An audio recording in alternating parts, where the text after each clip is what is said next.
Good morning, everyone. Happy Tuesday. It is Tuesday, May 17th, and welcome to Stories That Inspire Us with Janice. And today I've welcomed back, and I'm so blessed and grateful that she was able to come back on so quickly to continue part two. If you watched part one the other, the other day, the internet gods were not with me. Xfinity was at the end of the street, and I was, needless to say, I was booted off. And Yamile, you completely blew me away. You carried on the conversation and really provided such valuable information, and also offered the mind spa. I'm going to say it wrong, so help me out here. No, that's good. That's good. It is the mind spa, a mind spa to relax, to eliminate that, judgment, that stress, the anxiety, just stuff that we are like, eliminates it quickly so that you can tap into your genius within and get stuff done.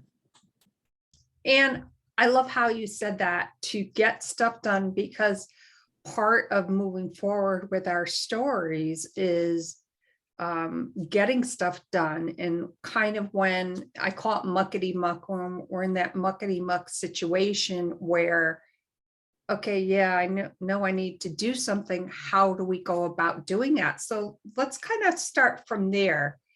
And I think you can bring some really great insight to that. Yeah, thank you so much. So definitely muckety muck is gonna happen, right? Like if we're breathing, there's going to be like that exhale. There's going to be like, oh my gosh, this is not working. This is happening. I didn't want this to happen. I didn't want this to happen. And it happened. I didn't want to be like my mom, and I ended up like my mom. I did, like all these things that we impose on ourselves as to what shouldn't happen.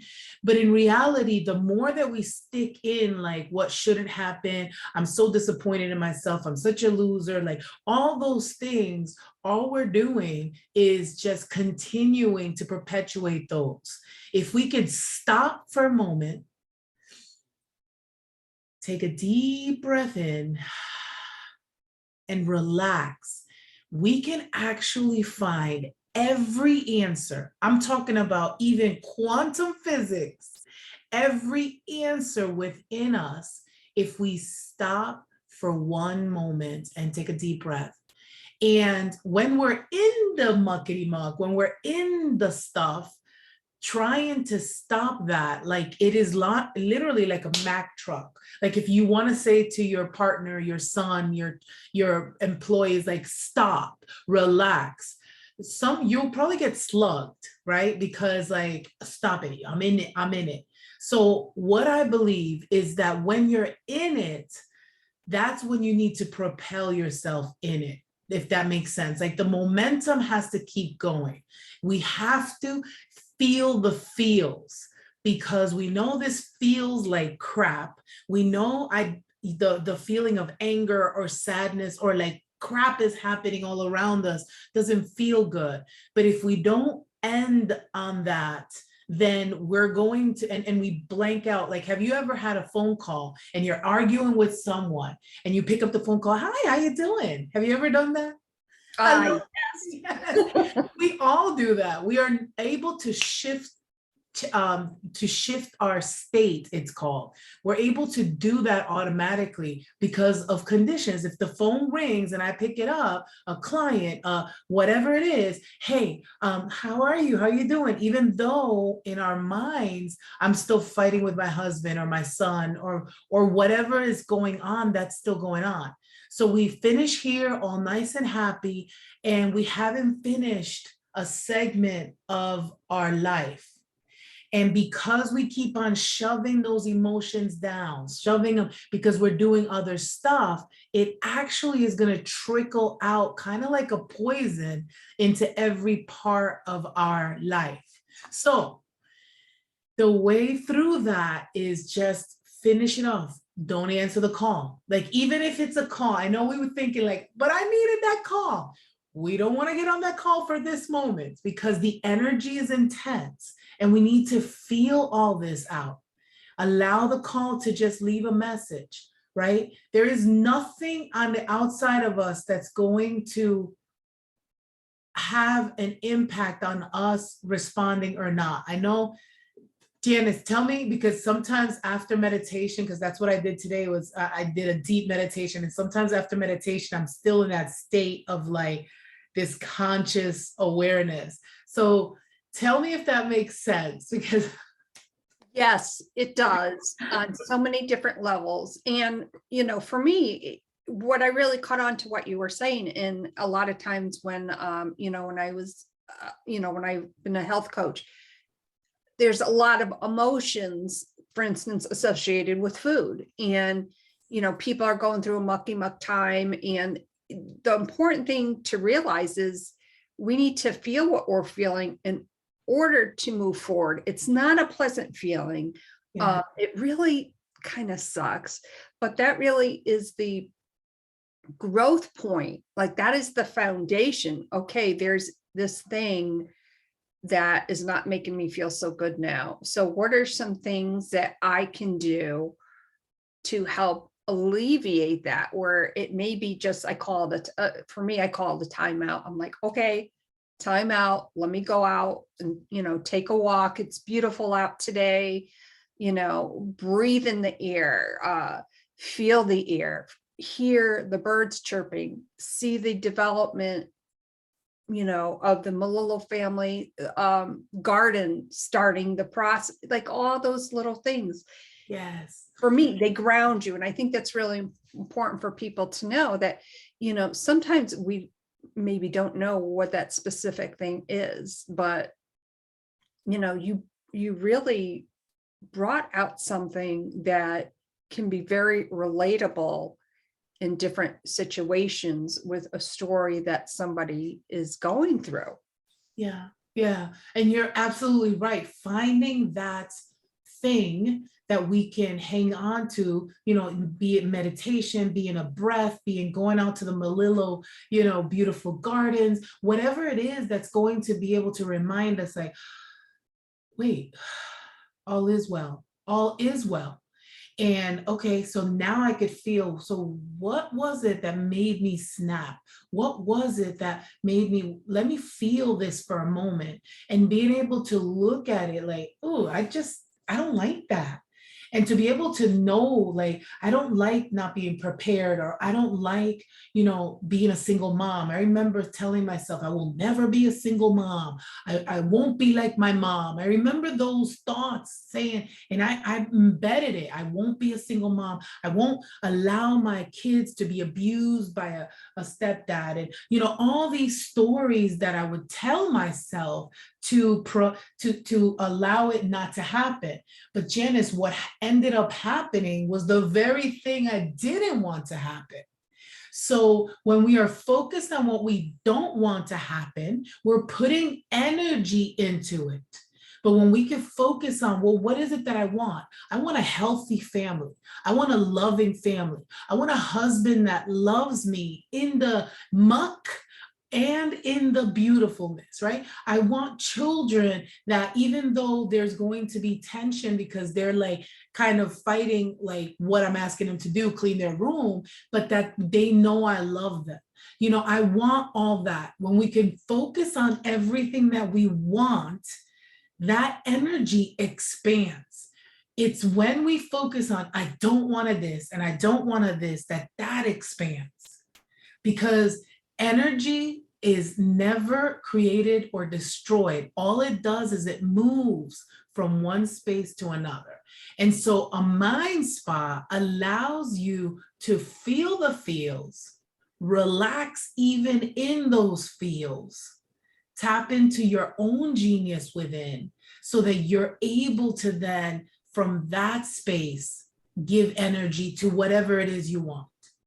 And so with our clients, they have every type of outcome, from having being able to conceive after decades of not being able to have a baby, from creating 6 figures in less than 3 months, from being able to step into their own mission and work in the life.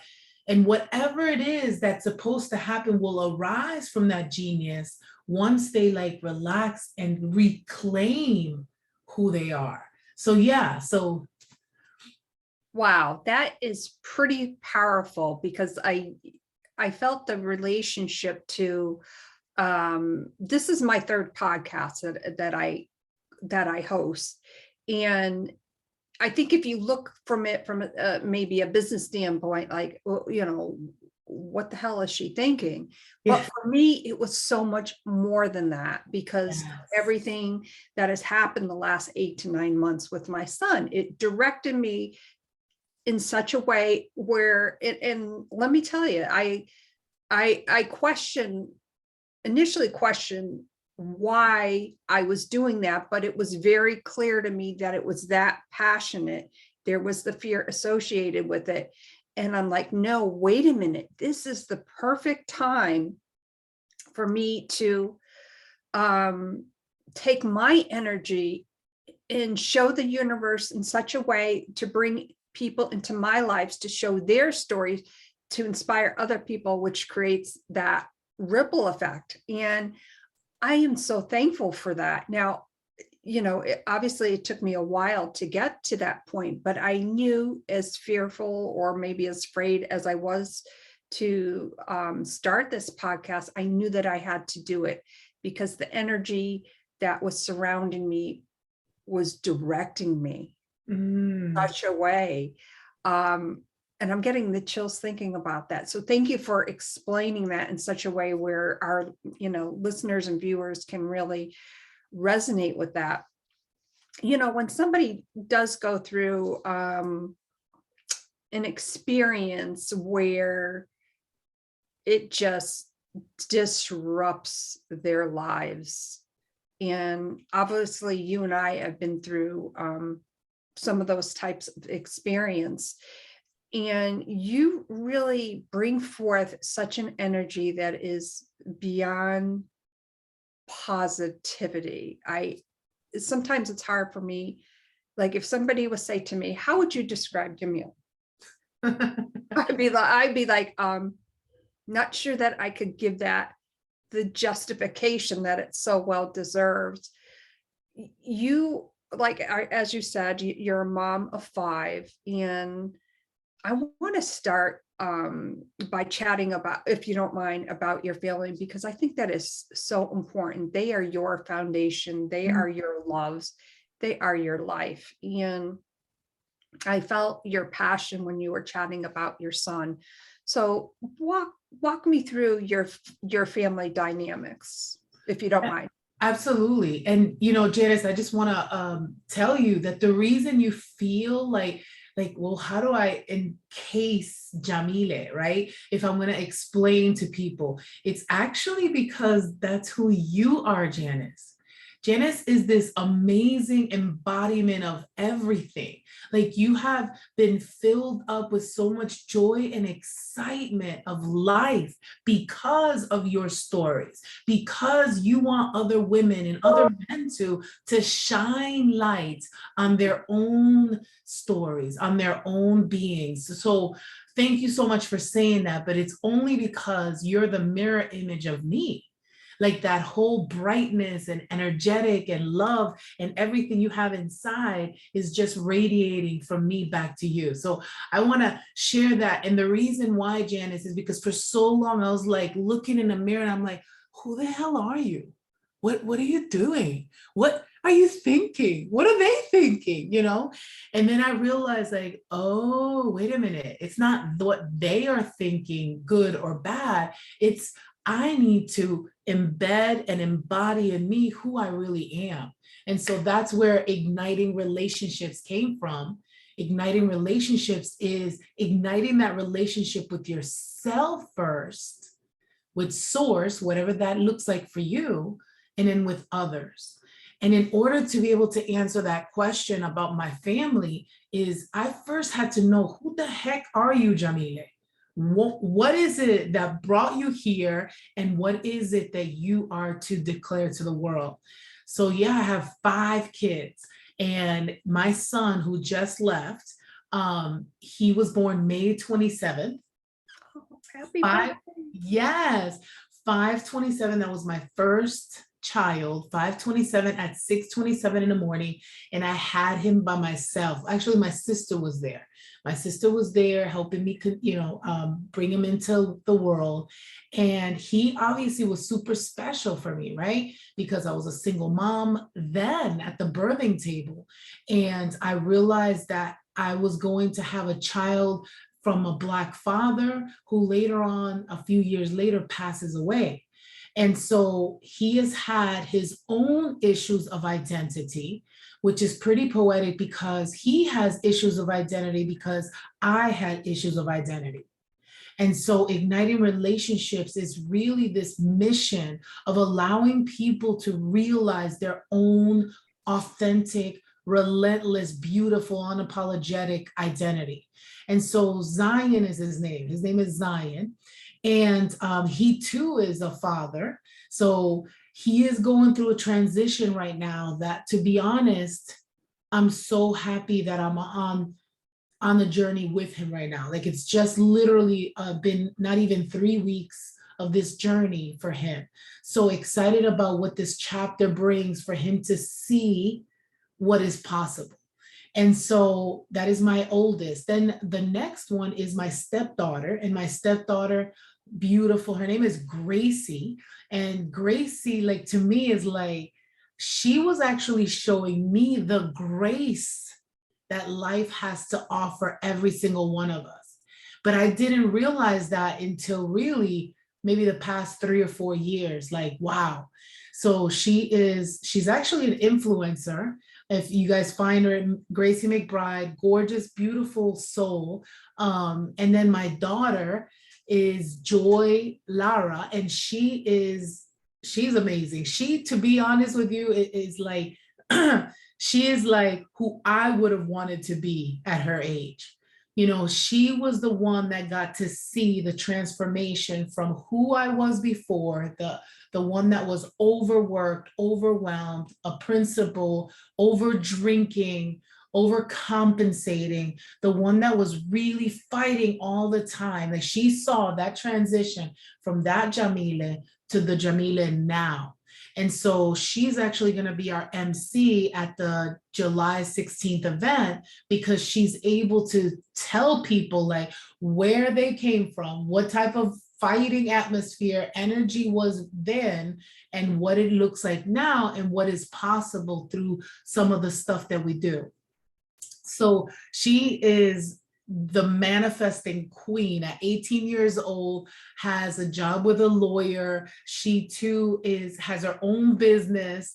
It's wonderful. So those are the his and mine kids. And then we have the two little babies, the 8-year-old and the 1-year-old, that are our kids. So it is like this Brady Bunch family, but we got the blessing of reclaiming all the stuff. And so now we unschool our children. And a lot of times, because of the conditions from the past of like, well, but wait a minute, it's 9 o'clock, we should do math, or it's 8 o'clock, we should do this, and we should wake up at this time, and we should do this, right? Then it's really unschooling ourselves from all those conditions.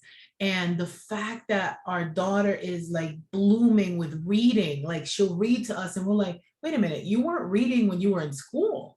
Like you're doing all these things, videos, like she's like an amazing videographer, creative, all these things that was not relevant, in another system. So we're unschooling, and I say manifesting because our whole life is manifesting, like literally magical. And the secrets to that, which are not a secret, but the way to that manifesting world is gratitude, mindfulness, meditation, and I'm talking about, I'm trying to outdo the gratitudes I did yesterday. So like if we put a number on it and I did 50 times a day, I said, thank you so much for my watch. Thank you so much for my hair. Thank you. So like today I want to do 51. I want to always be grateful. I'm grateful for being with Janice. I'm grateful that even though we had a time, because of grace, we were able to kind of maneuver time, right? And start when we were ready to start. And so it just came from being grateful and from having grace for my own self that, yeah, I'm loud. Yeah, I'm like, sometimes, but all that is part of the big picture. Right. And I think part of the big picture is, knowing, obviously we all know life gets messy.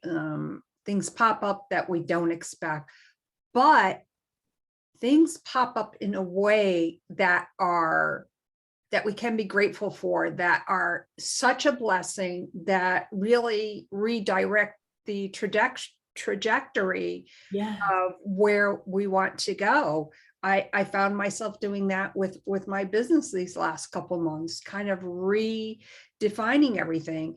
And again, I go back to, I love routines. Okay. For me, that works out great. Like, typically I get up between 4 to 5 a.m. I just automatically wake up, and sometimes at 3:30, which is quite annoying, and which is what, right, and when 6 o'clock rolls around, I'm exhausted. But anyways, today is not about me. Okay, I need to shutty. I think it's perfect, Janice, because that was the beginning of this trajectory for me. Yeah. Is the 3:30 in the morning wake up call. Yeah. I call that the universal time that the divine wants to chat with you. So that is pretty awesome. Yes. Yeah. You're absolutely right, because it's like I feel somebody, hello, wake up, come on, let's go. You have things to do. You have people to inspire. You need to accomplish some things. Yeah. And, somebody may say, well, is she biting off more than she can chew? That may be so, but when you are directed in such a way that you have a vision, like I have a vision of this path. I know that it's not always going to be rosy, but I know I'm going to get there. And that's the fuel, kind of my foundation of, for instance, where I'm going with stories that inspire us. And I think I shared with you, like, I see this being more than I anticipated. And that excites me, because that means that people's stories, they're going to be heard. Yeah. They're going to be heard. And I think that's important as well. And I love that you shared. And by the way, thank you for sharing your family with us. They all sound amazing. And wow, so many great things happening. And, going forward, I know that there are certain times, and you had also mentioned unschooling. Mhm. And I would like, if you wouldn't mind sharing again with us what that really means for you and your family, because I think that there are a lot of people out there that need to hear that. So it's funny because I'm still learning on unschooling. Like, I am an expert when it comes to relaxation, to remembering who we are, and to reigniting that one within. So what I'm doing now is actually searching for someone that has done it for many years. But for me, the term unschooling and everything I've learned about it on my own has to deal with unschooling the one that's been schooled for way too long. Like, actually, I was even considering moving that master's degree somewhere else, because it's not the master's degree that created me. I am the master that created it. Mm-hmm. And so to be able to unschool is about looking at who created school, because school was created, a system school was created over 100 years ago, and it was created for a problem, right? In that generation, it was created to fix a problem, right? To get more people ready for the factories, to get more people ready to do, push the buttons here and things like that. And the system worked for that moment. But when the system is, because a lot of people now are like, well, the system is broken. The system was always broken because it was one way of thinking. It was, we're going to get it this way. We're going to train all these people, a pipeline, in so that they in the Industrial Revolution could touch buttons, can, you know, do things in factories, can all this stuff. The system was created for one problem. But then when that problem no longer is even a problem because factories are gone, you know, like all these things are now technologically advanced and everything. And so what we're starting to do, or not starting, but in systems, school systems, we're putting Band-Aids over Band-Aids over Band-Aids. We're trying to fix this little problem here because now we have kids that are rebelling. We're putting this problem, fixing this problem here, because even kids that are very intelligent, that have passed every single year, all they're doing is passing a test. They're not growing. There is a point, especially in North Carolina, we have something called EVOS, and EVOS is just the statistics of, will these kids make it? Will this kid make it? And why do we know he will or will not make it? Is because of the data we have from before. So when I was in the school system and I got to see all this data and I got to see everything that numbers, right? Somebody who created this is saying Johnny is going to make it or not make it. And then when I was teaching and I broke those scores, they were growing. Kids that were never, they were 3% chance or even going to grow, and they grew 27%. I started questioning myself about 10 years ago, like, wait a minute, what are you, I thought what you told us was that they were not going to make it. And pretty much I was there just clocking in and clocking out. But some of the strategies that I was doing was that I was relentless in the classroom. The kids every single day with this energy, I would come in excited for life. They picked up on that and they wanted to be excited. It wasn't the curriculum. It wasn't what I was teaching them. It was how I was teaching them that was exciting them. They wanted to be excited again. They wanted to know that they were worthy coming into my classroom.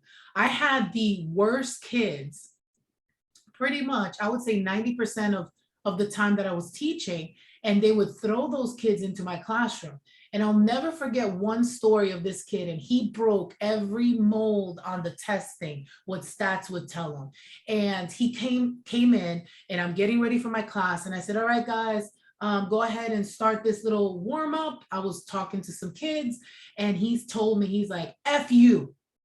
And so the kids, you know, whenever you use some taboo language, people are like, wait, what's gonna happen? Something's gonna happen. It's gonna be a fight, you know, like all of a sudden you start getting jacked up, like, how is she gonna react? How is he gonna react? Is there gonna be and the same thing is happening because there's been shooters in buildings, because kids are bringing guns.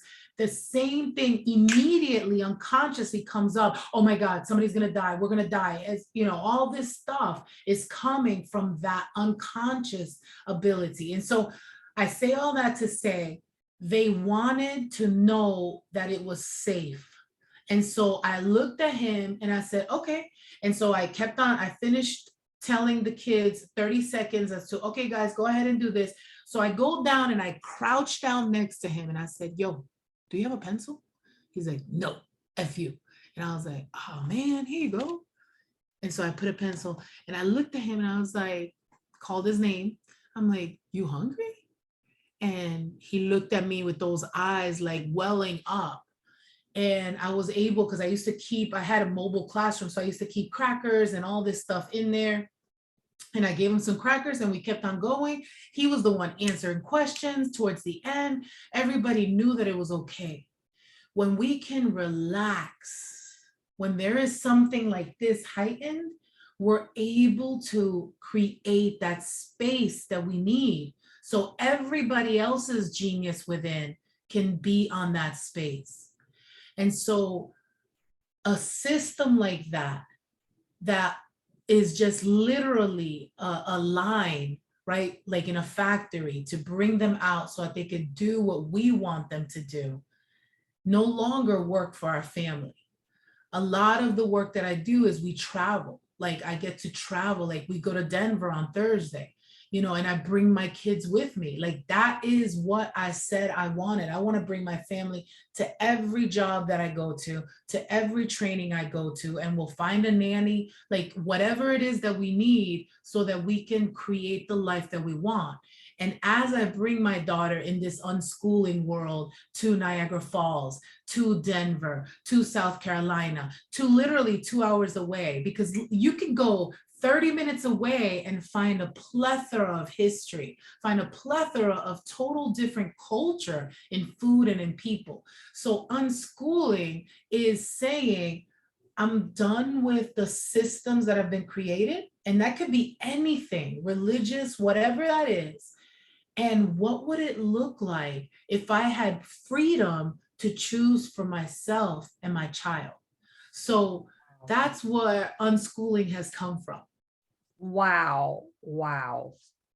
And you had mentioned and pointed to your master's degree. Yeah. And of course, I'm wondering how you went about doing that, because in an unschooled world, you know, and obviously you got that a few years ago from what I recall from your bio, but how did you do that with everything going on in your life? The unschooling part, like why did I even pick that word, I guess?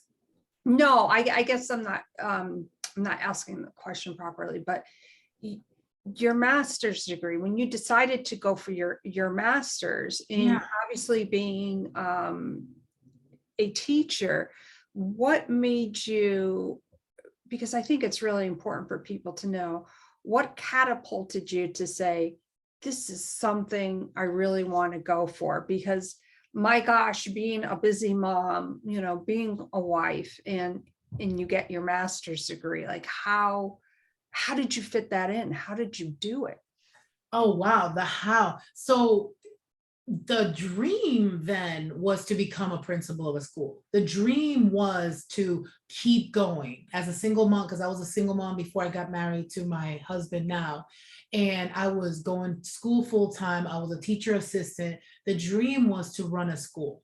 So because the ultimate outcome was to run a school, then everything in between that just happened, right? The opportunities opened up, the gate floods opened up. Like I graduated with my bachelor's degree out of Salem College, and I knew the outcome was to graduate with my teaching certificate and communications degree. I knew that was the outcome. So everything I wanted, which this is the manifesting side, was just coming into place. And I'll never forget the summer before the last year, they said, well, this year at Salem College, we're not going to have 3 classes that I needed to graduate.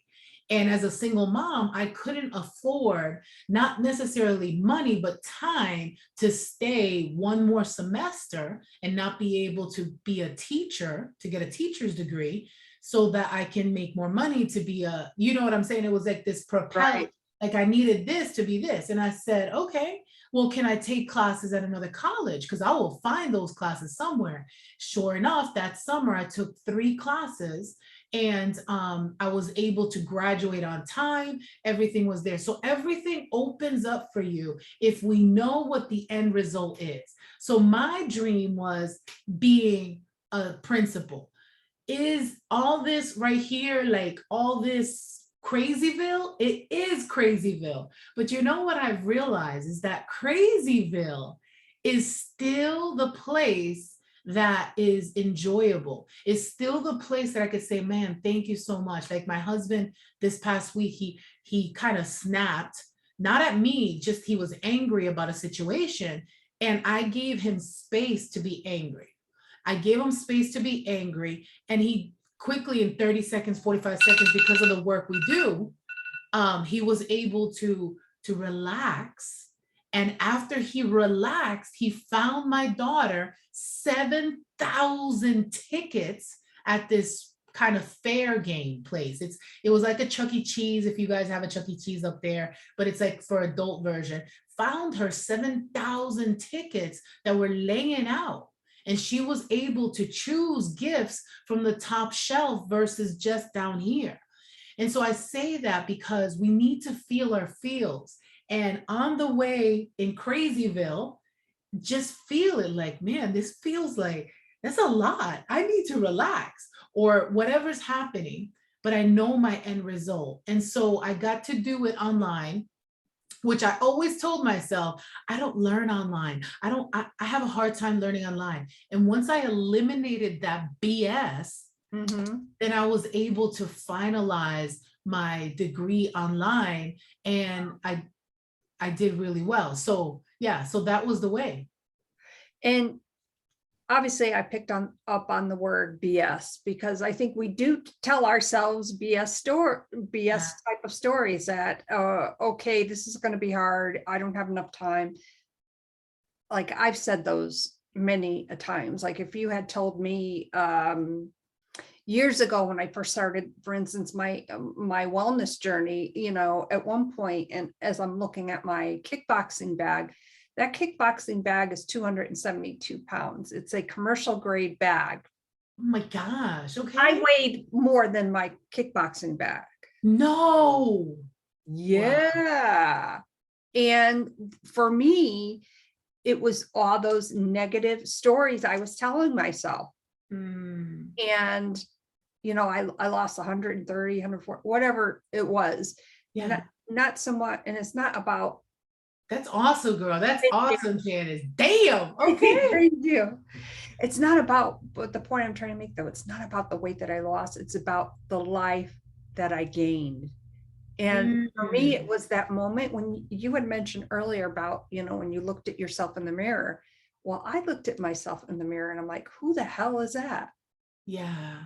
That's what did it for me. So it didn't matter at that moment in time what stories I was telling myself. It was, I knew where I wanted to go. I just wanted to be healthy.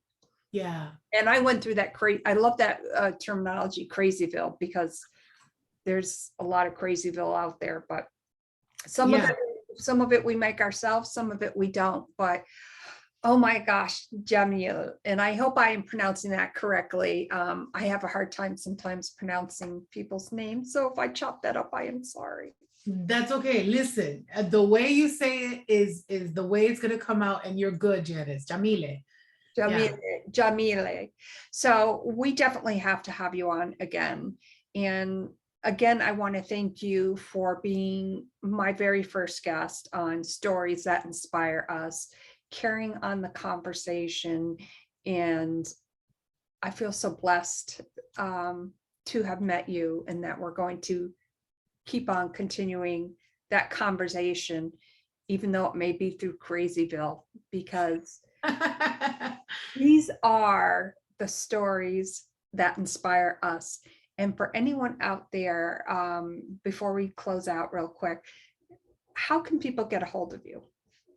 So the best way, Igniting Relationships, we're everywhere. If you Google ignitingrelationships.com, that's where you can find the free mind spa that I'll take you through. And it's funny because real quick back, and this is the other secret or the other way to change our thoughts. Instantly, when you said Crazyville, I'm like, you know what, that's fun. So how about call it Funville?